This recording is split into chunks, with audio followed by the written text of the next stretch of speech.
ఇంకొక రహస్యం, మాఘ శుక్రవారం ప్రత్యేకత ఏమిటి అంటే, సాధారణంగా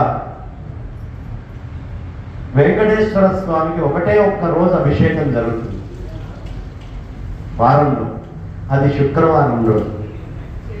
అది ఆశ్చర్యం ఏమిటంటే శ్రీ సూక్తంతో జరుగుతుంది.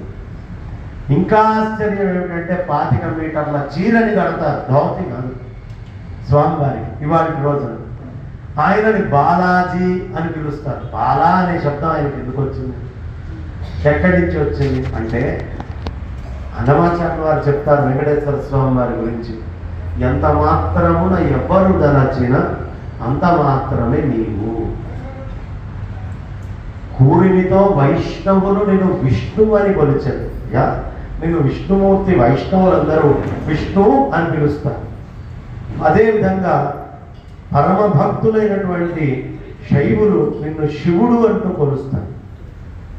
అదేవిధంగా నిన్ను వేదాంతులు పరబ్రహ్మం అంటారు, శాక్తేయుడు శక్తి స్వరూపమంచున్ అంటారు.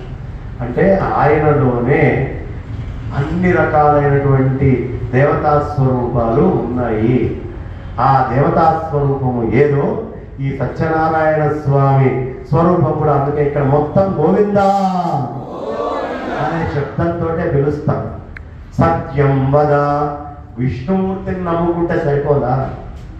విష్ణుమూర్తిని నమ్ముకున్నవాడు సత్యం పలక, కుట్రపూరితమైనటువంటి మాటలు పలకూడదు, అబద్ధం చెప్పకూడదు, గట్టిగా చెప్పకూడదు.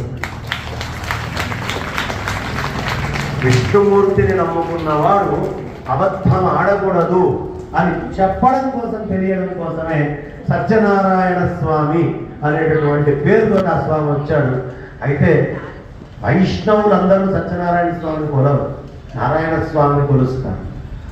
సత్యనారాయణ స్వామి మిగతా వాళ్ళు కొలుస్తారు, అబద్ధం ఆడకూడదు అనేటువంటి పూర్ణ విశ్వాసంతో.